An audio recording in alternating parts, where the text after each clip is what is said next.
পাগলাগারদ থেকে গতরাতে পালানো ঈগলের ঘুম যখন ভাঙল তখন সবে সকাল হয়েছে। রাঙা রোদ পড়েছে তার গায়ে। রাস্তায় লোকজন দেখা যাচ্ছে 2-4 জন। ঈগলের ভয় হচ্ছে তার পোশাকটা নিয়ে। এটা যে পাগলাগারদের পোশাক সেটা লোকে বুঝতে পারলে বিপদে পড়তে হবে। তার ওপর তার চুল আর দাড়ি দুটোই বড় হয়েছে, অনেকদিন নখ কাটা হয়নি। ফলে তার চেহারাটা বোধহয় এখন বেশ সন্দেহজনক। প্রকাশ্য দিবালোকে গা ঢাকা দেওয়াও তো কঠিন। তার ওপর এখন তার খিদে পাচ্ছে, তেষ্টা পাচ্ছে। তার পকেটে পয়সা নেই, আর এটা অচেনা শহর। তবে হঠাৎ তার মনে পড়ল সব শহরেই মন্দির টন্দির থাকে, আর মন্দির মোটামুটি নিরাপদ জায়গা। সেখানে প্রসাদ টসাদ পাওয়া যেতে পারে, আর তেষ্টার জলও। একটা লোক ঝুড়িতে কয়েকটা লাউ নিয়ে বোধহয় বিক্রি করতেই যাচ্ছিল। ঈগল উঠে গিয়ে তাকে জিজ্ঞেস করে, আচ্ছা, এখানে মন্দির আছে কোথায় জানেন? লোকটা বিরক্ত মুখে বলে, এখানে তো মেলাই মন্দির বাপু। তা তুমি কোন মন্দির খুঁজছ? আগে কালী মন্দির নেই? তা থাকবে না কেন? এই নাক বরাবর সোজা গিয়ে তেমাথার মোড় থেকে ডাইনের রাস্তা ধরলে কালী মন্দির পেয়ে যাবে। তবে এত সকালে তো খোলে না বাপু। একটু দমে গিয়ে ঈগল বলে, আসলে আমার মনটা খুব খারাপ। যে কোনো মন্দিরে গিয়ে একটু বসলে হয়তো মনে একটু শান্তি পাব। কে জানে কেন তার এই কথাটা লোকটার মনে ধরল। একটু নরম হয়ে বলল, তাই বলো, তা মনের ভালো মন্দ তো সকলেরই আছে। তাহলে বাপু সোজা যাও, গিয়ে থানা পেরিয়ে কয়েক কদম গেলেই বাঁ দিকে সিদ্ধিনাথের মন্দির পাবে। বড় ভালো জায়গা, সকালে আরতি হয়, মন ঠান্ডা হবে। লোকটা তার লাউ নিয়ে চলে যাওয়ার পর ঈগল ধীরে সুস্থে রওনা হলো। থানা পেরিয়ে একটু এগোতেই বাগানে ঘেরা চমৎকার পাথরের মন্দিরটা দেখতে পেল সে। ফটক খুলে ভিতরে ঢুকে মনটা সত্যিই ঠান্ডা হয়ে গেল। ভিতরের পরিসরটা নানা গাছগাছালিতে ছাওয়া। মন্দিরের সামনে মস্ত বাঁধানো চাতাল, ফুল আর ধূপধুনোর গন্ধে চারদিকে ম ম করছে। ভিতরে ঘণ্টাধ্বনিও শুনতে পেল সে। তার মানে আরতি হচ্ছে। একজন বয়স্ক লোক লম্বা পাইপ দিয়ে বাগানের গাছগাছালিতে জল দিচ্ছিল। তাকে জিজ্ঞেস করতেই মন্দিরের চাতালের পাশে জলের কল দেখিয়ে দিল। সম্ভবত ভক্তরা মন্দিরে ঢোকার আগে এখানে হাত পা ধুয়ে নেয়। শীতকালে কলের জল কনকনে ঠান্ডা, তবু ঈগল ঘোঁত ঘোঁত করে পেট পুরে জল খেল। জলে খিদে তেষ্টা দুটোই জব্দ হয়, অন্তত কিছুক্ষণের জন্য। ঈগল জানে না সে নাস্তিক না আস্তিক। মন্দিরের সিঁড়ি বেয়ে উঠে সে খোলা দরজা দিয়ে দেখতে পেল মস্ত সিংহাসনের ওপর পেতলের একটি বড় শিবের মূর্তি। আসন পিঁড়ি হয়ে বসা, মাথায় জটা, গলায় সাপ। প্রণাম করা উচিত কিনা সে বুঝতে পারছিল না। সে কি ভগবান মানে? একটু দনমনো করে অবশেষে সে হাত জোড় করে একটা দায়সারা প্রণাম করেই ফেলল। গরদ বা শুদ্ধ বস্ত্র পরা বয়স্ক এক পুরুত মশাই আরতি করছিলেন। দরজার বাইরে বসে সেটা একটু দেখল সে। তার জামা কাপড় নোংরা এবং বাসি, গায়েও যথেষ্ট ময়লা জমে আছে। কতকাল ভালো করে স্নান করা হয়নি।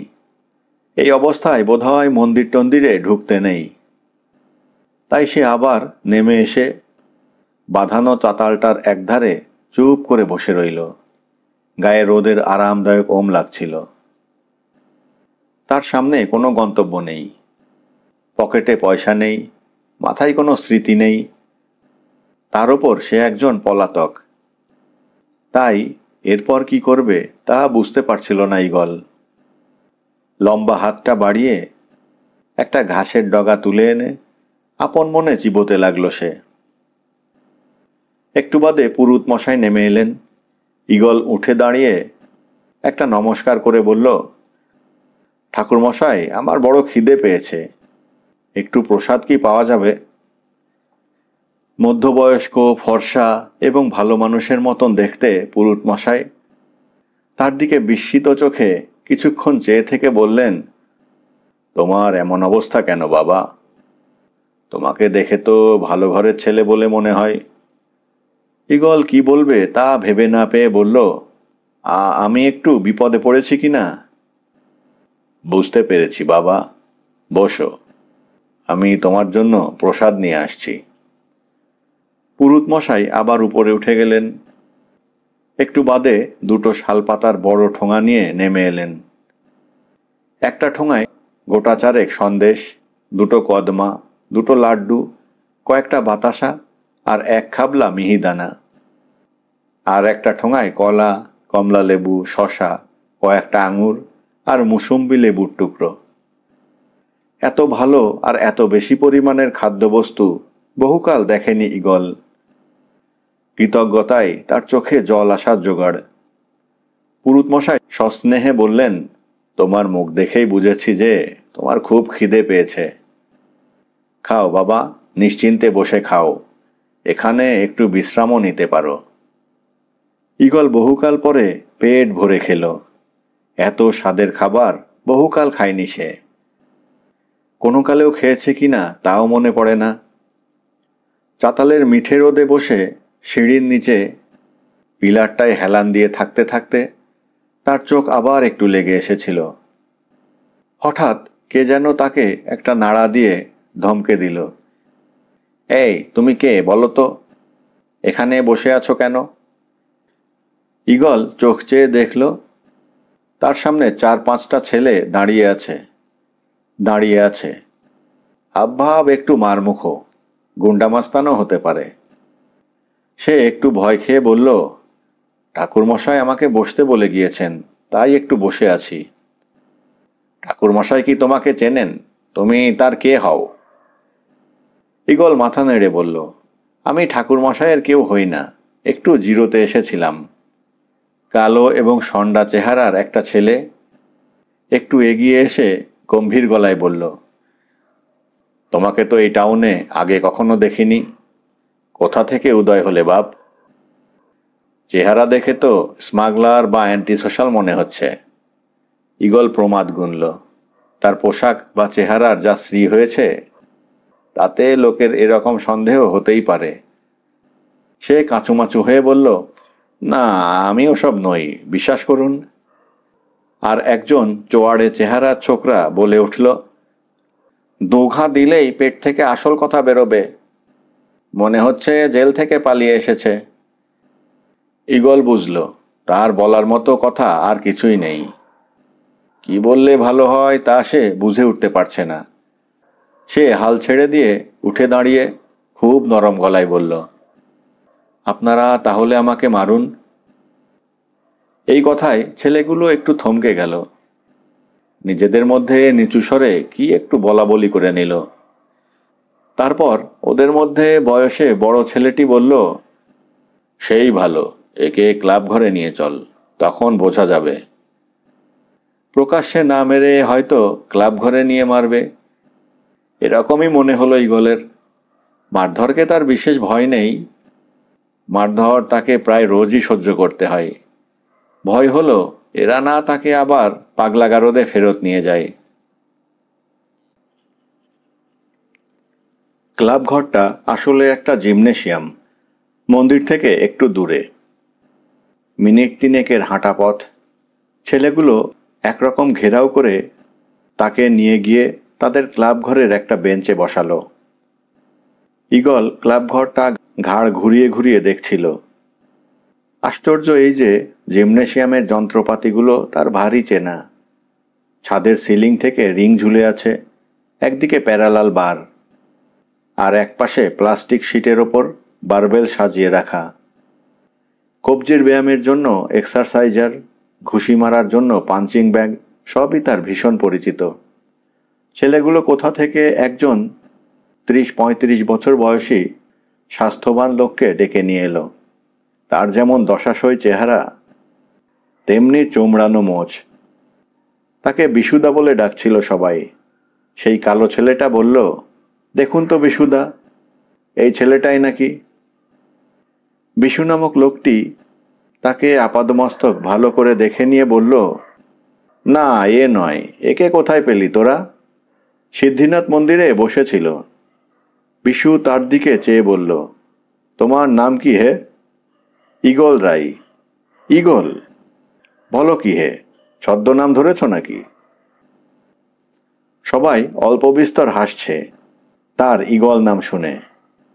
ঈগল মাথা নেড়ে বলে, আমি তো আমার নাম ঈগল বলেই জানি, ছদ্মনাম কেন হবে? তোমাকে তো এই শহরের ছেলে বলে মনে হচ্ছে না। কোথায় বাড়ি? ঈগল তার ডান হাতের তর্জনী নিজের মাথায় ঠেকিয়ে বলল, জানি না, মেমোরি লস। লোকটা খুব অবাক হয়ে বলে, মেমোরি লস? ইয়ার্কিরা জায়গা পাওনি? মেমোরি লস বললেই কি ছাড়া পাবে ভেবেছ? ওসব চালাকি আমার জানা আছে। ঈগল খুব হতাশ গলায় বলে, আমার সত্যিই কিছু মনে পড়ছে না।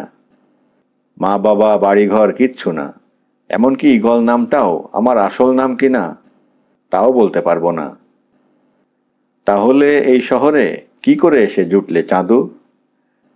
সে যে পাগলা গারদে ছিল সেই কথাটা এদের বলা যাবে না, তাই সে অম্লান বদনে একটা মিথ্যে কথা বলল।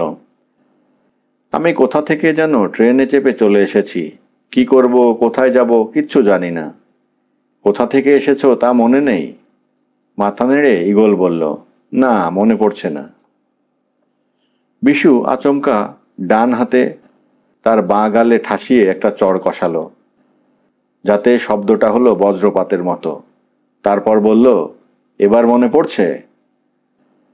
পৃথিবীতে হারুকুণ্ডুর মতো অনেক লোক আছে যারা মারধরে খুব বিশ্বাসী। হঠাৎ চড়টা খেয়ে ঈগল প্রায় পড়েই যাচ্ছিল বেঞ্চ থেকে, কিন্তু সামলে নিল। লোকটার গায়ে জোর আছে, সম্ভবত ব্যায়ামবীর। তার গালটা চড়ের দাপটে জ্বালা করছে।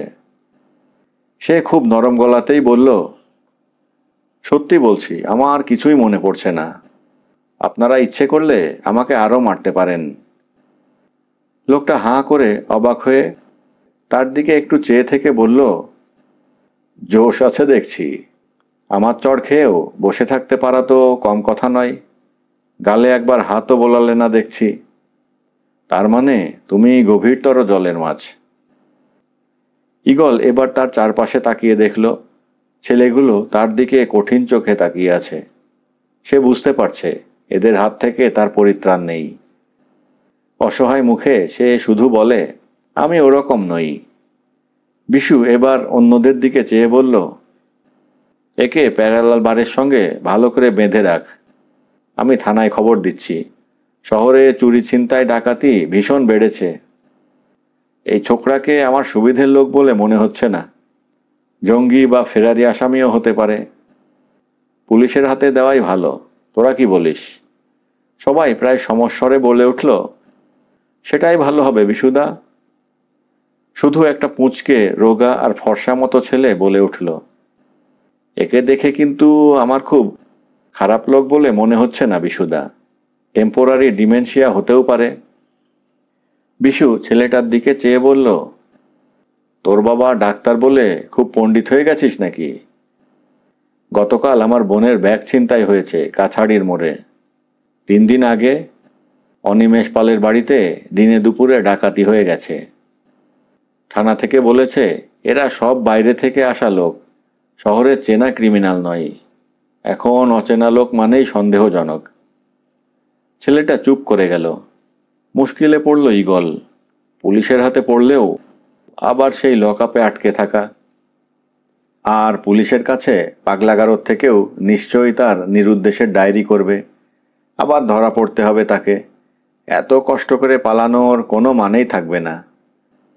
সে টালুমালু করে চারদিকে তাকিয়ে একটা পন্থা খুঁজছিল, কিন্তু তার মাথায় কোনো বুদ্ধিই তো আসছে না। একটা ছেলে একটা নাইলনের দড়ির বান্ডিল নিয়ে ক্লাব ঘরে ঢুকল। প্রমাদ গুনল ঈগল। এবার তাকে বাঁধা হবে, তারপর পুলিশ আসবে, তারপর লক আপ, তারপর পাগলাগারদের লোকেরা আসবে, তাকে ধরে নিয়ে যাওয়া হবে ফের। অতল হতাশায় ঈগল একটা দীর্ঘশ্বাস ফেলল। সেই পুঁচকে ছেলেটা হঠাৎ গম্ভীর গলায় বলল, বিশুদা, একটা খবর আছে। কি খবর? আমি এই ভদ্রলোকের ছবি তুলে একটু আগে ফেসবুকে দিয়েছিলাম, যদি কেউ চিনতে পারে। এই দেখো, একজন জানিয়েছে সে একে চেনে। এর নাম বুলু মজুমদার। আর কি লিখেছে? আর কিছু নয়, ওটুকুই। তবে দাঁড়াও, এরপর ডিটেলস আসতে পারে। বিশু তার দিকে চেয়ে জিজ্ঞেস করল, কি হে, তোমার নাম কি বুলু মজুমদার? ঈগল মাথা নেড়ে বলে, আমি জানি না। পুঁচকে ছেলেটা তার মোবাইলের দিকে একদৃষ্টে তাকিয়েছিল। তাকে ঘিরে ধরে অন্য ছেলেগুলোও মোবাইলের কমেন্ট দেখছে মন দিয়ে। পুঁচকেটা এবার বলল, এই তো আরও একজন লিখেছে। জনকপুরের বুলু মজুমদারের সঙ্গে এর চেহারার আশ্চর্য রকম মিল আছে। বুলু মজুমদার দুর্দান্ত জিমন্যাস্ট ছিল, তবে বেশ কিছুদিন আগে বুলু মজুমদার নিরুদ্দেশ হয়ে যায়। তার আর কোনো খবর নেই। লোকে বলে বুলু মজুমদার মারা গেছে। বিশু অবাক হয়ে বলে, জিমন্যাস্ট? বলিস কি? ওহে বাপু, তুমি কি জিমন্যাস্টিক্সের কিছু জানো?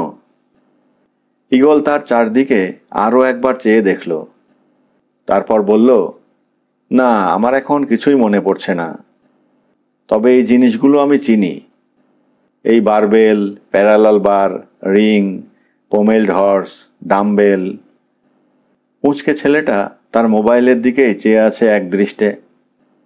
এবার বলল, দাঁড়াও বিশুদা, আরও খবর আছে।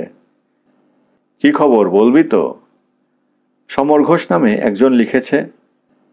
ইনি সম্ভবত ব্লু মজুমদার, বুলু নয়। একসময় ন্যাশনাল লেভেলের অ্যাথলিট ছিলেন, মেনলি জিমন্যাস্ট। একসময় ভালো স্প্রিন্টার ছিলেন, ফুটবলও খেলতেন। অনেকদিন এর কোনো খোঁজ নেই। রটনা আছে যে একে গুম করে খুন করা হয়েছে। এসব শুনে বিশু বেশ দমে গেল। একটু থতমত খেয়ে বলল, তাই তো। এত জনে যখন চিনতে পারছে, তখন নিশ্চয়ই ডাল মে কুছ কালা হ্যায়। কি হে বাপু ঈগল, এখন কি কিছু মনে পড়ছে? ঈগল উদাস গলায় বলল, না, আমার কিছু মনে নেই। কিছু মনে করো না, না জেনে বুঝে তোমাকে একটা থাপ্পড় দিয়ে ফেলেছি। I am really sorry for that. এই ঝিন্টু, আর কোনো কমেন্ট এলো? কমেন্ট তো অনেক আসছে, বেশিরভাগই বোগাস বলে মনে হচ্ছে। এক ভদ্রমহিলা লিখেছেন, এ তো আমার ছেলে সুজিত গুহ। 7 বছর আগে এলাহাবাদের কুম্ভমেলায় গিয়ে আর ফেরেনি। আর একজন লিখেছেন, এই খুনিটার নাম মানব জহুরি, 8টা মার্ডার কেস ঝুলছে এর নামে। এখন পর্যন্ত মোট 4 জন একে বুলু বা ব্লু মজুমদার বলে আইডেন্টিফাই করেছেন। এখন দেখো কি করবে। বিশু বলে, তোর বাবাকে একবার দেখাবি নাকি, এর সত্যিকারের ডিমেনশিয়া হয়েছে কিনা? আমার বাবা সাইকিয়াট্রিস্ট বা নিউরোলজিস্ট নন, গ্যাস্ট্রোএন্টেরোলজিস্ট। এই কেসে বাবা কি করবে? সেই মারকুটো কালো সন্ডা চেহারার ছেলেটা বলল, বিশুদা, আমাদের এখন উচিত হবে ভদ্রলোককে হেল্প করা। দেখছো তো, এর পায়ে এই শীতেও জুতো নেই। গায়ের পোশাক ভীষণ ময়লা, চুলটুলও মনে হয় কাটা দরকার। চাঁদা তুলে করা যায় না? বিশু চিন্তিতভাবে বলে, তা করা যাবে না কেন? আমাদের ক্লাবে তো আর ফান্ডের অভাব নেই। আমার নতুন কেনা একটা পুল ওভার দিয়ে দেবক্ষণ, আর নতুন কেনা শার্টও আছে। জয়ন্ত, তুই তো বেশ লম্বা, তোর প্যান্টের সাইজ এর হয়ে যাবে না? মনে তো হয়। আমি একটা জিন্স দিতে পারি, আর পায়জামাও বাড়িতে পরার জন্য। ঝিন্টু এবার একটু উত্তেজিত হয়ে বলল, বিশুদা, এই দেখো, জনকপুর থেকে পরিমল সাধুখা নামে একজন এর একটা ছবি পাঠিয়েছেন কয়েক বছর আগেকার। ইনিও বলছেন এই ছবিটা ব্লু মজুমদারের, আর এর সঙ্গে বেশ মিল আছে। দেখি দেখি বলে সবাই হামলে পড়ল ঝিন্টুর মোবাইলের ওপর। ছবির মুখে দাড়ি বা গোঁফ নেই, চুলও ক্রুকাট, তবু একটু ভালো করে দেখলেই বোঝা যায় লোকটা ঈগলই। ঈগল নিষ্প্রিয়ভাবে বসেছিল। ছবি দেখার আগ্রহ তার হয়নি। তার কপালে কি আছে তা সে বুঝতে পারছিল না। ছবির মুখের সঙ্গে তার মুখশ্রী না মিললে তাকে এরা হয়তো ফের ঝামেলায় ফেলে দেবে। তাই মুখে নৈরাশ্য মেখে বসেছিল, একটু উৎকণ্ঠা নিয়ে। বিশু ফের এসে মুখোমুখি লোহার চেয়ারটায় বসে বলে, বাপু হে, তুমি একজন ভালো জিমন্যাস্ট, একজন অ্যাথলিট। এত লোক তোমাকে চিনতে পারছে, আর তুমিই তোমাকে চিনতে পারছো না। ঈগল অসহায় গলায় বলল, আমি আসলে কে তা কিন্তু আমি এখনো জানি না। ঈগল নামটা তুমি কোথায় পেলে? ঠোঁট উল্টে ঈগল বলল, কে জানে, খাতায় তো ওই নামই ছিল। খাতা? কোন খাতার কথা বলছো? ঈগল বুঝল সে ভুল করে পাগলাগারদের খাতার কথা বলে ফেলেছে। নিজেকে একটু সামলে নিয়ে বলল, আমি একটা অনাথ আশ্রমে কিছুদিন ছিলাম, সেখানকার খাতায় আমার ওই নামটা ছিল। বিশু তার দিকে চেয়ে বলল, তোমার অবস্থা দেখে আমাদের মনে হয়েছে তোমাকে টেম্পোরারি একটা শেল্টার দেওয়া দরকার। তুমি এই ক্লাব ঘরে থাকতে পারো। তোমার কাছে বোধহয় টাকা কড়ি নেই। আজ্ঞে না। ঠিক আছে, একটা ব্যবস্থা হয়ে যাবে। ক্লাব ঘরে থাকতে পারবে তো? ঈগলের চোখে জল আসছিল। বলল, আপনারা বড্ড ভালো লোক। এই ক্লাব ঘর তো আমার কাছে রাজপ্রাসাদ, খুব থাকতে পারবো। পরবর্তী 2 ঘন্টার মধ্যে যা যা ঘটল তা ঈগলের কাছে রূপকথার মতো। প্রথমেই এলো একটা নেয়ারের খাটিয়া, শতরঞ্চি, চাদর, বালিশ আর একটা ভালো কম্বল। তার পিছু পিছু এলো জামা, প্যান্ট, পায়জামা, পুলোভার, একটা গামছা, সাবান, একজোড়া নতুন হাওয়াই চটি। সেই সঙ্গে এলো একজন নাপিত। বাইরের রোদে একটা প্লাস্টিকের চেয়ারে তাকে বসিয়ে নাপিত লোকটি বলল, স্যার, আপনার মাথায় তো জটা হতে শুরু করেছে, আর ঠিক ঠিক করছে উকুন। যদি অনুমতি দেন তবে ন্যাড়া করে দেই, নইলে উকুন আপনাকে খুবলে খাবে। আইডিয়াটা খারাপ লাগলো না ঈগলের। মাথা ন্যাড়া করলে তাকে চট করে কেউ চিনতে পারবে না। পাগলা গারদের লোকেরা এতক্ষণে নিশ্চয়ই হন্যে হয়ে তাকে খুঁজতে মাঠে নেমে পড়েছে। সে বলল, তাই দিন।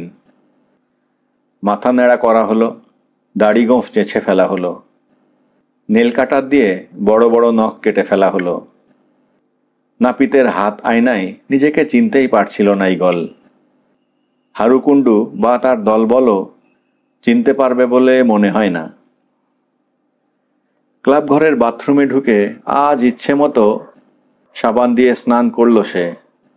জলটা বেজায় ঠান্ডা। স্নান করতে কাঁপুনি উঠে গেল বটে, কিন্তু স্নানের পর অনেক দিন বাদে নিজেকে ভদ্রলোকের মতো মনে হচ্ছিল তার। ময়লা জামা কাপড় বদলে কাঁচা জামা আর পায়জামা পরল সে, হোক তা সেকেন্ড হ্যান্ড। ঝিন্টু তার বাড়ি থেকে টিফিন ক্যারিয়ারে ভাত নিয়ে এসেছিল। 2 বছর বাদে এত সুস্বাদু তরকারি দিয়ে সরু চালের ভাত তার পেটে গেল। আর এসব তার স্বপ্নের মতো মনে হচ্ছিল।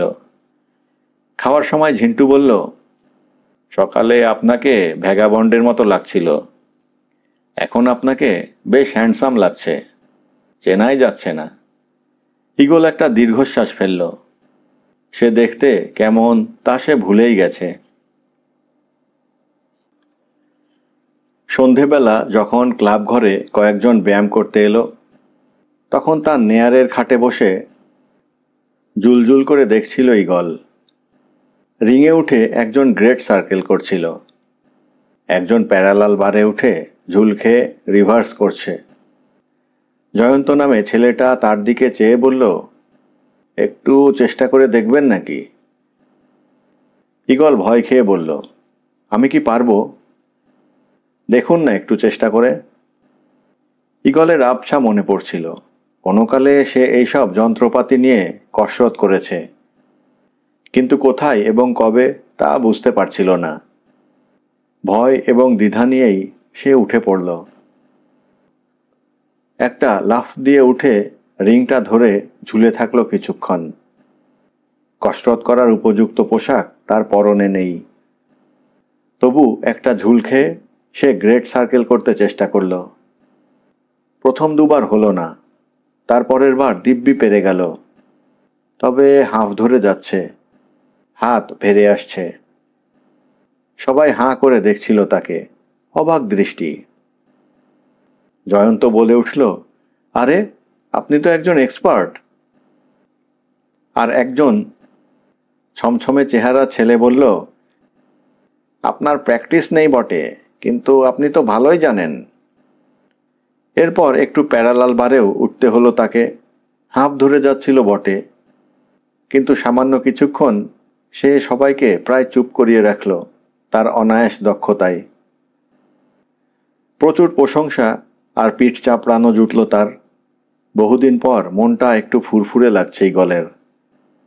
নিজের একটা আইডেন্টিটি অন্তত ধরা পড়ছে তার কাছে। এইভাবেই যদি বাকি আইডেন্টিটিও ধরা দেয়, তা কি হবে? রাতে যখন ক্লাব ঘরে একা হলো ঈগল, তখন সারাদিনের হ্যাপায় বড় ক্লান্ত লাগছিল তার। পরিশ্রম আর টেনশন তাকে কাহিল করে ফেলেছে। রাত্রিবেলা একজন লোক এসে রুটি আর আলুর তরকারি দিয়ে গেল। বলল, বিশুবাবু পাঠিয়েছে। এই সুস্বাদু রুটি আর আলুর তরকারি বহুকাল খায়নি সে।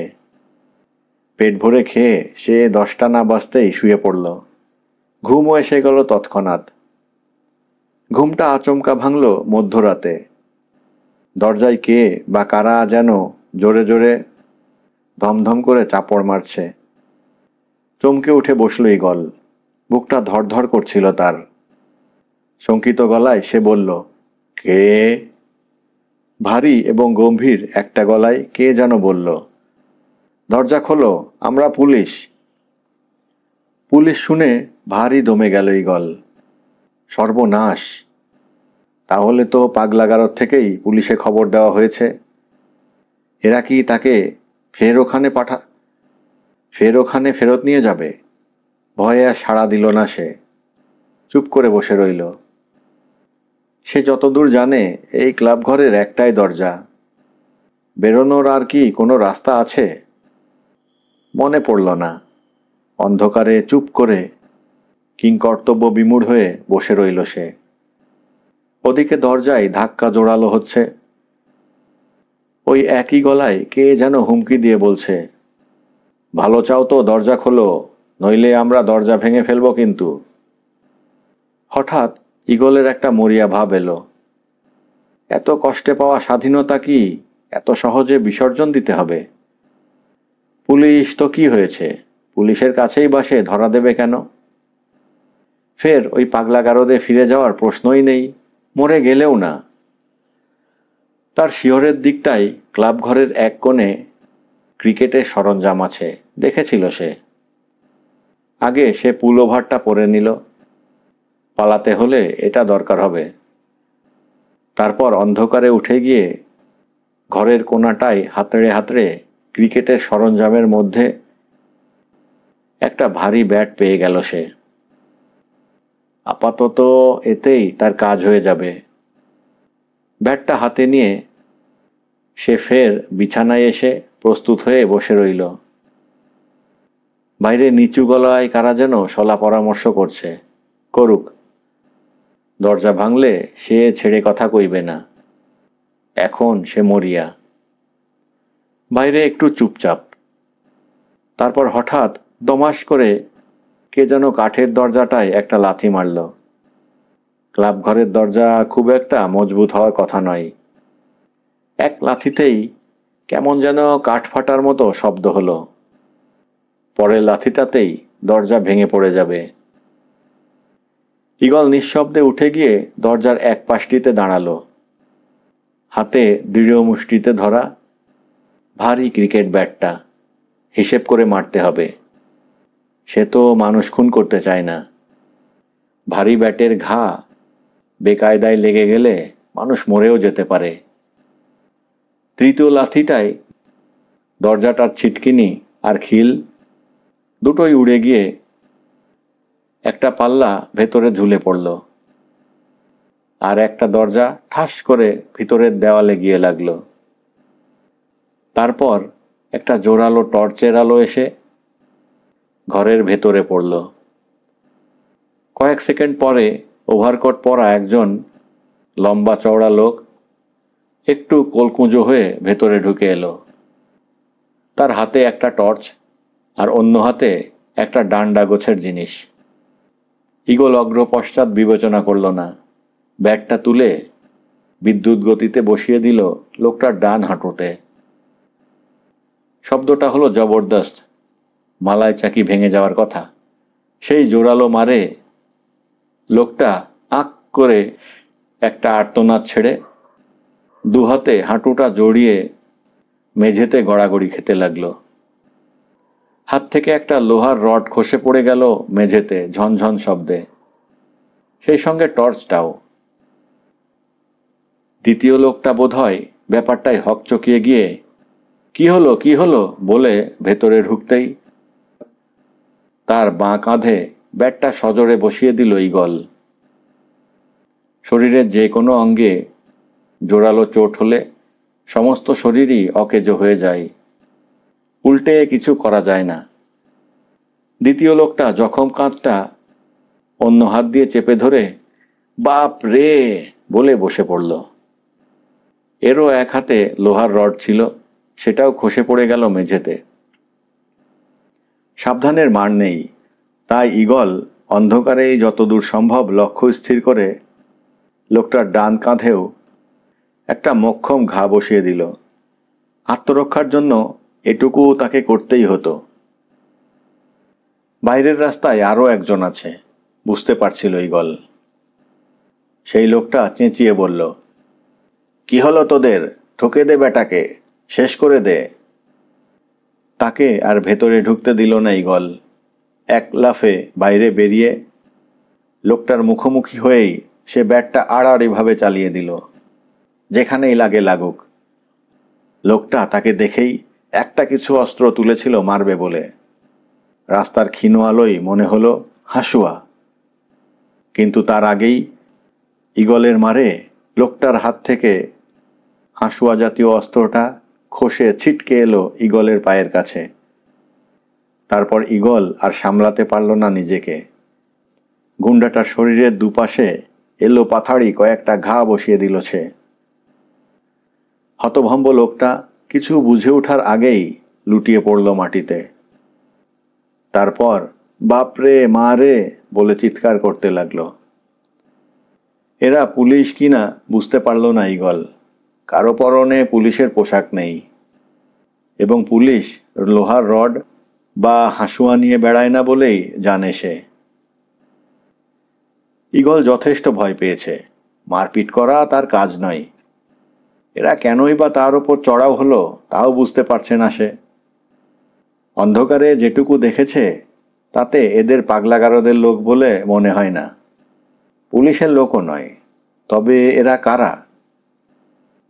যেই হোক, এরা যে ভালো লোক নয় তা বোঝাই যাচ্ছে। আরও ভয়ের কথা হলো এদের দলবল থাকতেই পারে, হয়তো আছেও। খবর পেয়ে তারা এসে জুটলে ভয়ঙ্কর বিপদ। সে আর দাঁড়ালো না, দ্রুত হাঁটা দিল। সামনের গলিটা পেরিয়ে বড় রাস্তায় পড়ে অনেকটা হাঁটল ঈগল। রাস্তাঘাট নিঝুম, ঘন কুয়াশা, বেজায় শীত এবং অন্ধকার। কোথায় যাচ্ছে তা বুঝতে পারছে না সে। শহরটা চেনে না ঈগল, তবে ক্লাব ঘরটা থেকে যত দূরে যাওয়া যায় ততই মঙ্গল। অনেকটা হাঁটার পর সে ডান ধারে কিছু আলো দেখতে পেল, আর সামান্য সেই আলোয় একটা লোহার বেড়া আর প্ল্যাটফর্ম। হাঁফ ছেড়ে বাঁচল সে। Rail station. এই ভালো হবে, প্রথম যে ট্রেন আসবে তাতেই চেপে বসবে সে। যেখানে হোক চলে যাবে, এই শহরে আর নয়। স্টেশনে জনমনীষী নেই। প্ল্যাটফর্ম হাহা করছে, ফাঁকা। ঈগল নির্জন প্ল্যাটফর্মের একটা শিশিরে ভেজা ঠান্ডা কেঠো বেঞ্চে বসে দম নিতে লাগল। পরপর এত উত্তেজক ঘটনায় সে বেশ হকচকিয়ে গিয়েছে। হুহু উত্তরে হাওয়ায় ঠক ঠক করে কাঁপছিল সে। খানিকটা শীতে, খানিকটা ভয়ে। তার মাথা ভালো কাজ করছে না, কোনো বুদ্ধিও আসছে না। শুধু পালিয়ে যাওয়া ছাড়া যেন তার আর কোনো কাজ নেই। কিন্তু আর কত পালাবে সে?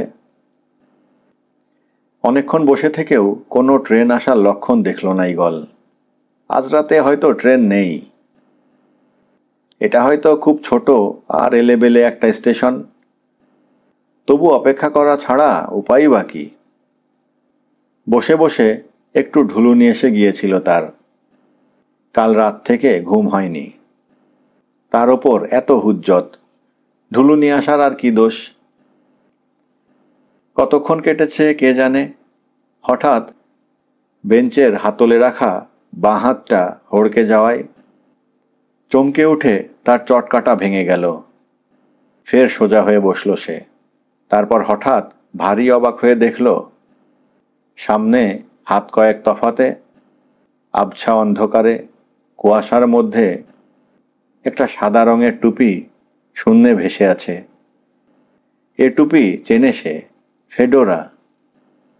প্রথমটায় তার ভয় হলো, ওই গুন্ডাগুলোর কেউ নাকি তককে তককে এত দূর এসেছে।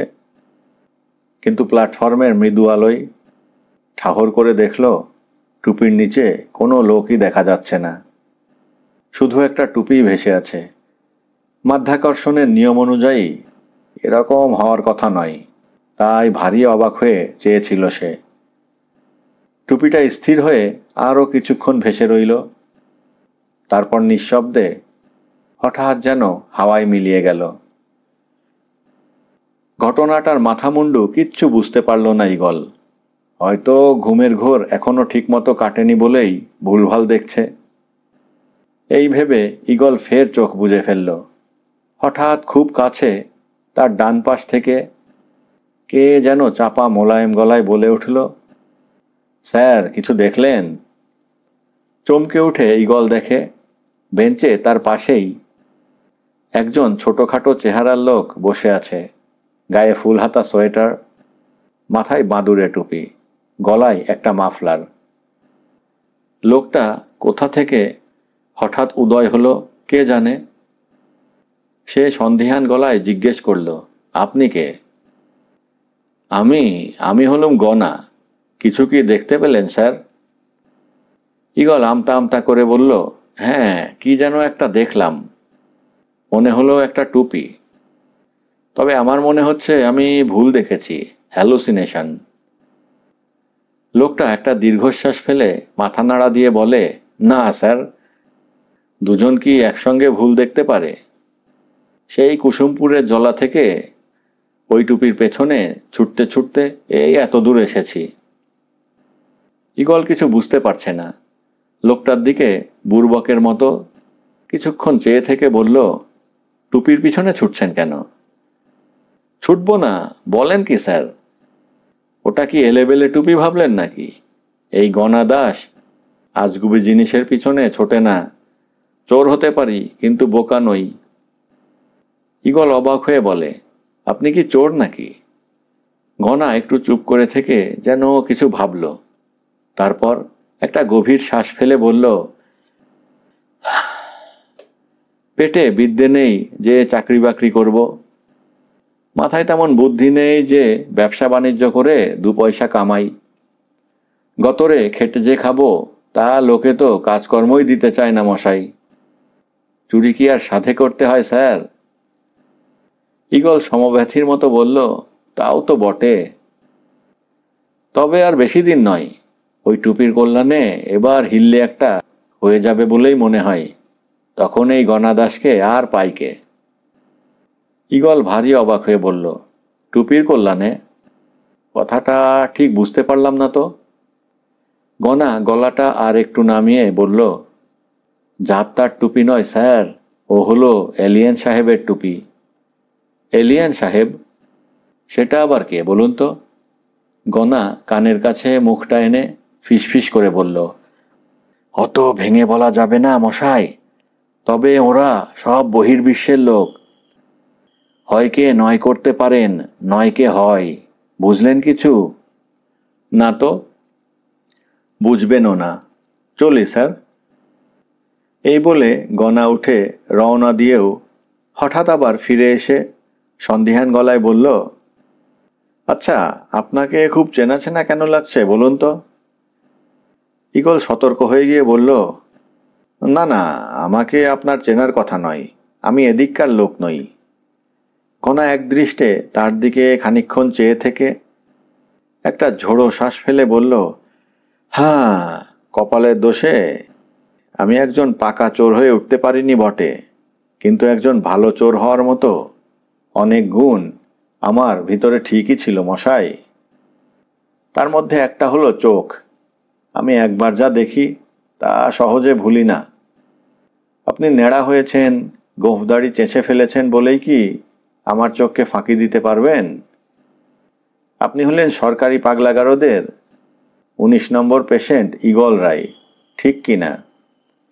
ঈগল ভয় খেয়ে খানিকটা কুঁকড়ে গিয়ে মিনমিন করে বলল, আপনার বোধহয় কোথাও একটু ভুল হচ্ছে গনাবাবু। আমি ঈগল টিগল নই, আমার নাম বুলু মজুমদার। হুম, বিপদে পড়লে নামধাম ভাড়াতে হয়, এটাই তো দুনিয়ার নিয়ম। তবে পেটের দায়ে ওই পাগলাগারদে আমি বেশ কিছুদিন ঝাড়পোঁছের কাজ করেছি কিনা সব জানি। তখনই শুনেছিলাম আপনি নাকি ভালো ঘরের ছেলে, কিন্তু নিজের নাম ঠিকানা সব ভুলে মেরে দিয়ে বসে আছেন। ঈগল ভয়ে সিটিয়ে গিয়ে গনার দিকে জুলজুল করে চেয়েছিল।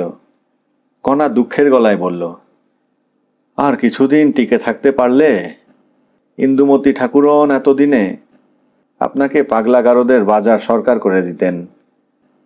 আর বাজার সরকারের যে দোহাত্তা রোজগার, এ কথা কে না জানে। কিন্তু কপালটাই খারাপ মশাই। একটা পাউরুটি চুরির দায়ে হারুকুণ্ডু কি মারটাই না মারল আমাকে, তারপর ঘাড় ধাক্কা দিয়ে বার করে দিল। আপনি বলুন, কাজটা কি ঠিক করেছে হারুকুণ্ডু? ঈগল সমব্যথীর মতো বলল, না না, এটা হারুকুণ্ডু মোটেই ঠিক করেনি গনাবাবু। তাহলেই বলুন, 1 তলা থেকে 3 তলা অবধি ঝাড়পোঁছ করতে একটা লোকের যে মেহনতটা হয়, তাতে তো খিদে তেষ্টাও পায় নাকি?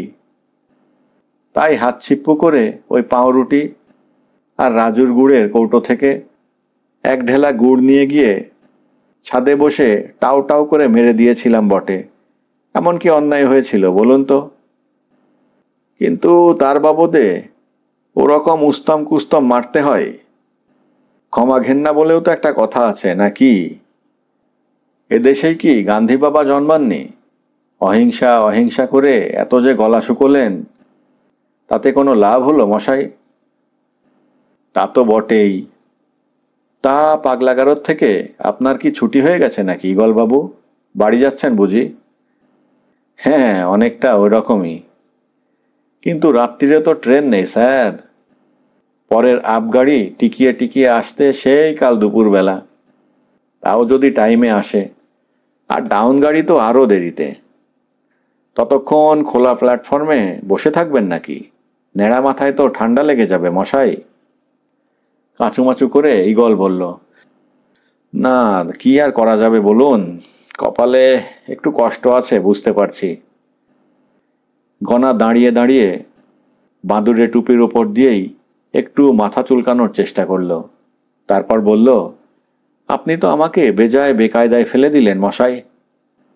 আপনি পুরনো চেনা লোক, এই উদম প্ল্যাটফর্মে আপনাকে এরকম অবস্থায় ফেলে যাই বা কি করে? শুনলে লোকে বলবেই বা কি, চোর বটে কিন্তু অমানুষ তো নই। এই কাছেই রথতলায় আমার একখানা বাবা কেলে টিনের ঘর আছে। ব্যবস্থা তেমন ভালো নয় বটে, তবে মাথা গোঁজা যায় আর কি। প্রস্তাবটা মোটেই খারাপ শোনালো না ঈগলের কাছে। এই প্রচণ্ড ঠান্ডায় তার হাত পা অবশ হয়ে আসছে। উত্তরে হাওয়াটা যেন চামড়া কেটে বসে যাচ্ছে।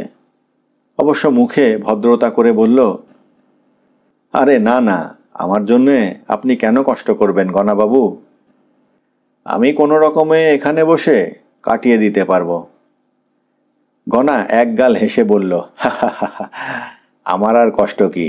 রাত বিরেতে কি আমার আরাম করে লেপ মুড়ি দিয়ে শোয়ার জো আছে মশাই? আমার যে রাত বিরেতেই কাজ। নাইট ডিউটি না করলে কি আর পেট চলবে স্যার? আপনি চলুন তো, এই ঠান্ডায় নিউমোনিয়া হয়ে আপনি টেসে গেলে যে আমার মহাপাতক হয়ে যাবে। অগত্যা ঈগল উঠে পড়ল।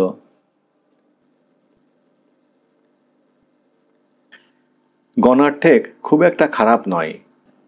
টিনের ঘর, দরজা জানালা আছে, ইটে বাঁধানো পাকা মেঝে, ঘরে একখানা চৌকিতে বিছানা পাতা, হোক তা শতরঞ্জি আর চাদরের, আর একখানা সস্তা তুলোর কম্বলও রয়েছে বটে। খোলা প্ল্যাটফর্মের তুলনায় একেবারে স্বর্গ। গনা ভারী আপ্যায়ন করে বলল, আপনি টেনে ঘুম দিন, আমি ততক্ষণে একটা রোদ দিয়ে আসি। লাহাবাবুদের বাড়িতে মেয়ের বিয়ের জোগাড় যন্ত্র চলছে, দেখি যদি কিছু সুবিধে হয়। গনা ইষ্টদেবতাকে স্মরণ করে বেরিয়ে যাওয়ার পর ঈগল দরজাটায় খিল দিয়ে টেনে ঘুম দিল। সকালবেলা দরজায় ধাক্কার শব্দে ঘুম ভেঙে গেল ঈগলের। একটু সময় লাগলো সে কোথায় আছে তা বুঝতে। বুঝে খুব একটা খুশি হলো না সে। খুশি হওয়ার কথাও নয়। গনা নামে একজন চোরের ডেরায় সে গস্ত হয়েছে। কাল রাতের কাণ্ড কারখানা মনে পড়ায় সচকিত হলো ঈগল। পুলিশ নয় তো, নাকি গনাবাবুই ফিরে এলেন? সে সতর্ক গলায় জিজ্ঞেস করল, কে? একটি কচি গলার জবাব পাওয়া গেল, ও গনাদা, দরজা খোলো, আমি বাবলু। বাবলু কে তা বোঝা গেল না, তবে বাচ্চা ছেলে যখন তখন ভয় নেই। সে উঠে গিয়ে দরজার বাটাম খুলে দিয়ে দেখতে পেল দুটো 10-12 বছরের ফুটফুটে ছেলে দাঁড়িয়ে আছে। তাদের পরনে সাদা ফুল প্যান্ট, সাদা শার্ট আর নীল রঙের সোয়েটার, পায়ে কেডস। তাকে দেখে দুজনেই অবাক হয়ে হাঁ করে তাকিয়ে রইল। ঈগল একটা হাই তুলে বলল, তোমরা কাকে খুঁজছো? এটা তো গনাদার ঘর, কিন্তু আপনি কে? আমি ওর একজন বন্ধু বলতে পারো। গনাদা তোমাদের কে হয়? বড় ছেলেটি বলল, গনাদা আমাদের মাস্তুতো দাদা। আমি বাবলু, আর এ হলো আমার ছোট ভাই গাবলু। শুনে একটু হাঁ হলো ঈগল। এ দুটো তো রীতিমতো ভালো ঘরের ছেলে। গনার মাস্তুতো ভাই হওয়ার তো কথা নয় এদের। বিস্ময়টা চাপা দিয়ে সে ভালো মানুষের মতো বলল, ওহো, কিন্তু গনাবাবু তো এখন বাড়িতে নেই। উনি কাল রাতে একটু কাজে বেরিয়ে গেছেন, কখন ফিরবেন তা বলে যাননি। দুই ভাই একটু মুখ তাকাতাকি করে নিল। তারপর বাবলু বলল, সে আমরা বুঝতে পেরেছি, গনাদা তো একদম এক্সপার্ট নয়। নিশ্চয় ধরা পড়ে গেছে। তবে চিন্তা নেই, একটু পরেই পুলিশ গনাদাকে ছেড়েও দেবে। তাই বুঝি? বাবলু একটু দুঃখের গলায় বলল, গনাদা কিচ্ছু পারে না। গুগল খুলে কত শেখানোর চেষ্টা করেছি, how to be a good thief, কিন্তু গনাদার মাথাতে কিছুই ঢোকে না যে। ঈগল একটু কৌতূহলী হয়ে জিজ্ঞেস করে, ভালো চোর কি করে হওয়া যায় বলো তো? বাবলু বেশ উৎসাহের সঙ্গে বলে, সে অনেক কথা। ভালো চোরের বেশি লোভ করতে নেই, যতটুকু দরকার ঠিক ততটুকু নিতে হয়। ভালো চোর কখনো আগে থেকে রিসার্চ না করে কাজ করবে না। যখন কাজ করবে তখন করবে নিখুঁতভাবে। সেই সবচেয়ে ভালো চোর, যে প্রয়োজন মিটে গেলে চুরি করা জিনিস বা টাকা আবার আসল মালিককে ফিরিয়ে দেয়। আরও অনেক কথা বলা আছে গুগলে। বাহ, গুগলে এসবও লেখে বুঝি। আচ্ছা, আপনি গণাদার কেমন বন্ধু? আমরা তো গণাদার কোনো বন্ধুর কথা কখনো শুনিনি। আমরা তো জানতাম গণাদার কোনো বন্ধু নেই। ঈগল বলে, গণাবাবুর সঙ্গে আমার গতকাল রাতেই আলাপ হয়েছে। তখন থেকেই আমরা বন্ধু। উনি খুব ভালো লোক তো, তাই আমাকে ওর ঘরে থাকতে দিয়েছেন। কেন, আপনার কি থাকার জায়গা নেই? ঈগল মাথা নেড়ে বলে, না, আমার থাকার কোনো জায়গা নেই। তাহলে আপনি কি এখন থেকে এখানেই থাকবেন? না বাবলু, আমি একটু বিপদে পড়ে এখানে আশ্রয় নিয়েছি। একটা ব্যবস্থা হলেই চলে যাব। কোথায় যাবেন? তা ঠিক জানি না। আমার বাড়ি কোথায় তা আমার মনে পড়ছে না। কেন মনে পড়ছে না? ঈগল তার মাথাটা দেখিয়ে বলল, আমার স্মৃতিভ্রংশ হয়েছে। আমি সব অতীত ভুলে গেছি। বাবলু উত্তেজিত হয়ে বলে, হ্যাঁ হ্যাঁ, ওকে তো অ্যামনেশিয়া বলে। অ্যামনেশিয়া নিয়ে অনেক সিনেমাও আছে। আপনার কি করে হলো? তাও তো জানি না। আপনার নিজের নাম মনে আছে? আমার একটা নাম হচ্ছে ঈগল রায়, কিন্তু সেটা আমার আসল নাম কি না তা বলতে পারবো না আমি। তাহলে এখন আপনার কি হবে? তাই তো ভাবছি, কিছু বুঝে উঠতে পারছি না। গাবলু ছলো ছলো চোখে বলে, আপনার কি মা বাবাকেও মনে নেই? ঈগল মাথা নেড়ে বলে, না, কিচ্ছু মনে নেই গাবলু। তাহলে আপনি আমাদের বাড়িতে থাকবেন, চলুন। আমি মাকে রাজি করিয়ে আপনাকে আমাদের বাড়িতে নিয়ে যাব। ঈগল একটু মিষ্টি হাসি হেসে বলে, তুমি ভারী ভালো ছেলে তো, তাই আমার ওপর মায়া হয়েছে। কিন্তু তোমাদের বাড়িতে যাওয়া আমার ঠিক হবে না। কেন ঠিক হবে না? আমি ভালো লোক না খারাপ লোক তা তো জানি না। আগে নিজের আইডেন্টিটি খুঁজে পাই। তা না হলে তোমাদের বাড়িতে গেলে 5টা কথা উঠবে। কিন্তু তোমাদের দুই ভাইকে আমার খুব পছন্দ হয়েছে। কি স্মার্ট তোমরা, আমার মতো বোকা নও। বাবলু বলে, আপনাকে তো একটুও বোকা বলে মনে হচ্ছে না। ঠোঁট উল্টে ঈগল বলে, কি জানি, আমি বোকা না চালাক তাও তো জানি না। দেখবেন একদিন একটা অ্যাক্সিডেন্ট হবে, মাথায় চোট লাগবে, আর আপনার সব মনে পড়ে যাবে। সিনেমায় তো তাই হয়। ঈগল একটু ম্লান হাসি হাসল। মনে পড়লেই ভালো। তা তোমরা এত সকালে কোথায় যাচ্ছ, ক্রিকেট খেলতে? হ্যাঁ তো, আজ কুমোর পাড়ার সঙ্গে আমাদের টি-20 ম্যাচ। আর গণাদা আমাদের আম্পায়ার, তাই গণাদাকে ডাকতে এসেছিলাম। অবাক হয়ে ঈগল বলে, গণাবাবু আম্পায়ারিংও জানেন নাকি? গণাদা অনেক কিছু জানে।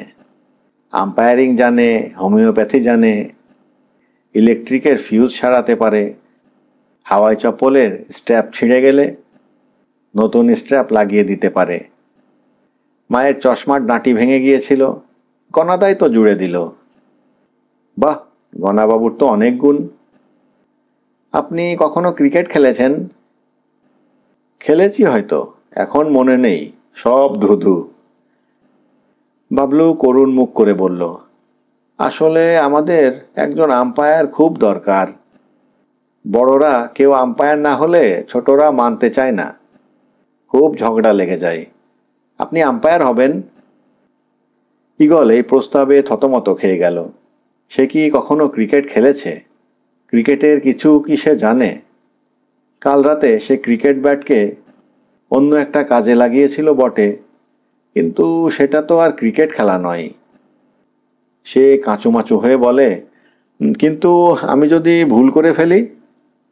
সেসব ম্যানেজ করা যাবে। আপনি বেশ লম্বা চওড়া আছেন, কেউ ট্যান্ডাই ম্যান্ডাই করতে সাহস পাবে না। গাবলু বলে উঠল, আর স্যার, আজ ভালো টিফিনও আছে কিন্তু। মাখন পাউরুটি, ডিম সেদ্ধ, কলা, কমলা লেবু, ভেজিটেবল চপ আর 2টো করে সন্দেশ। ঈগল চোখ বড় বড় করে বলে, বাপ রে, তাহলে তো যেতেই হয়।